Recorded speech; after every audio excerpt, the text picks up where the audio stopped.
Corona virus के खिलाफ जंग में टीकों की उपलब्धता बढ़ाने और टीकाकरण अभियान को तेज करने के लिए केंद्र सरकार ने बड़ा फैसला लिया है। केंद्र सरकार ने अन्य देशों में आपात इस्तेमाल के लिए अधिकृत विदेश निर्मित कोविड-19 टीकों को मंजूरी देने की प्रक्रिया तेज कर दी है। सरकार ने फैसला किया है कि उन टीकों को भारत में आपात इस्तेमाल के लिए मंजूरी दी जा सकती है जो विदेशों में विकसित किए गए या तैयार किए गए हैं। अमेरिका, यूरोप, ब्रिटेन या जापान में प्राधिकारियों ने जिन टीकों के सीमित आपात इस्तेमाल को मंजूरी दी है या जो WHO आपात इस्तेमाल सूची में शामिल हैं, उन टीकों को इस्तेमाल किया जा सकता है। इस प्रकार के विदेश निर्मित टीकों के पहले 100 लाभार्थियों के स्वास्थ्य पर 7 दिन नजर रखी जाएगी, जिसके बाद देश में टीकाकरण कार्यक्रम में इन टीकों का इस्तेमाल किया जाएगा। इस फैसले से टीकों की उपलब्धता बढ़ेगी। बहुत सिग्निफिकेंट रेगुलेटरी बदलाव आया है। बाहर के जो विदेश में बने हुए वैक्सीन हैं, अगर उनको यूएस के रेगुलेटर ने, यूके के रेगुलेटर ने, ईयू के रेगुलेटर ने और जापान के रेगुलेटर ने अप्रूव किया है या WHO की इमरजेंसी यूज ऑथराइजेशन लिस्ट में इंक्लूड हो गया है, देन दैट और those vaccines are approved for use in India. A prior precondition of a clinical trial will not be applicable, and this is a provision for COVID-19 vaccines only under the special circumstances of the day of the pandemic related urgency that is prevailing in the country. इस बीच देश के औषधि नियामक ने रूस के कोविड-19 रोधी टीके स्पुतनिक वी के सीमित आपात इस्तेमाल को मंजूरी दे दी है और messrs doctor Reddy laboratories limited देश में इस टीके का आयात करेगी। केंद्रीय स्वास्थ्य मंत्रालय ने यह जानकारी दी है। अब भारत के औषधि महानियंत्रक यानी DGCI की मंजूरी मिलने के बाद देश में तीसरे टीके की उपलब्धता का रास्ता साफ हो गया है। कोवैक्सीन और कोविशील्ड के बाद स्पुतनिक वी देश में उपलब्ध कोरोना का तीसरा टीका होगा।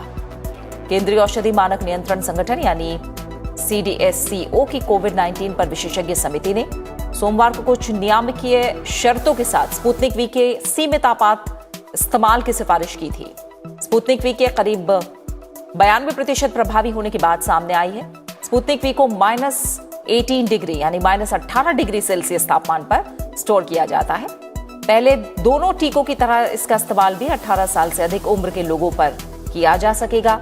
हालांकि भारत में अभी सिर्फ 45 साल से अधिक उम्र के लोगों का टीकाकरण हो रहा है। स्पुतनिक वी की दूसरी खुराक 21 दिनों के अंतराल पर लगेगी। स्पुतनिक वी है जो रशियन वैक्सीन है, उसको इमरजेंसी यूज ऑथराइजेशन की दृष्टि से अभी हमारे जो एक्सपर्ट कमेटी है हमारे ड्रग कंट्रोलर की, उन्होंने अपनी औपचारिक स्वीकृति दी है। नेगवैक ने भी उसके संदर्भ में अपनी तैयारी जो है, अपना ओपिनियन दिया है। अब हमें लगता है कि उसको इमरजेंसी यूज ऑथराइजेशन की औपचारिक स्वीकृति मिलना ये एक शायद फॉर्मेलिटी जैसा ही बचा है। केंद्र सरकार ने माना है कि कोरोना संक्रमण को लेकर पूरे भारत में हालात चिंताजनक हो गए हैं। केंद्रीय स्वास्थ्य सचिव राजेश भूषण ने कहा कि कोरोना के नए मामले बहुत तेजी से बढ़ रहे हैं। ये चिंता का एक बड़ा कारण बना हुआ है।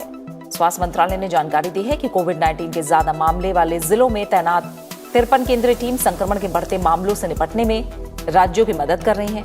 स्वास्थ्य मंत्रालय ने यह भी साफ किया है कि देश में टीके की कमी नहीं है।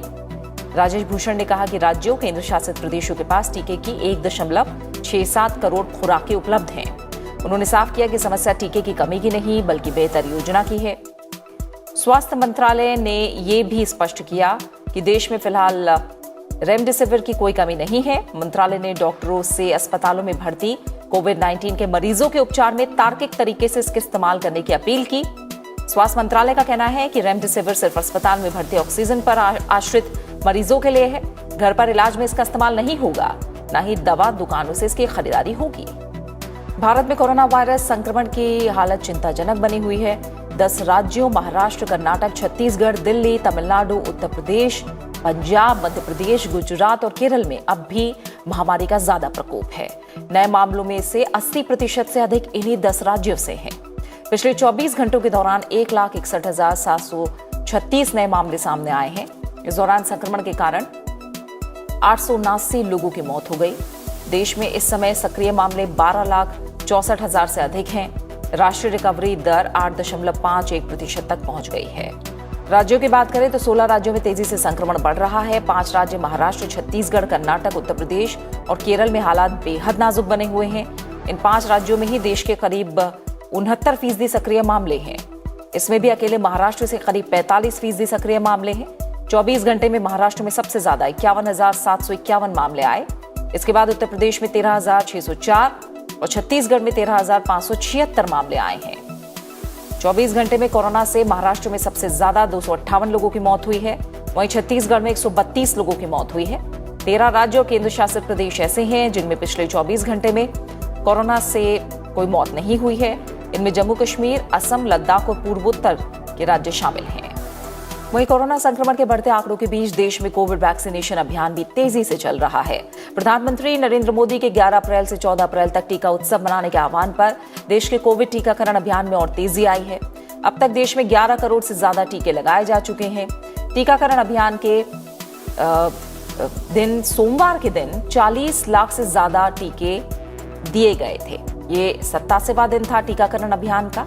सोमवार के दिन 40 लाख से ज्यादा टीके दिए गए। इनमें से 34.5 लाख से ज्यादा टीके पहली खुराक के तौर पर और करीब 5.5 लाख टीके दूसरी खुराक के तौर पर दिए गए। अंतर्राष्ट्रीय स्तर पर तुलना करें तो हर दिन के मामले के हिसाब से भारत में सबसे ज्यादा टीके लगाए जा रहे हैं।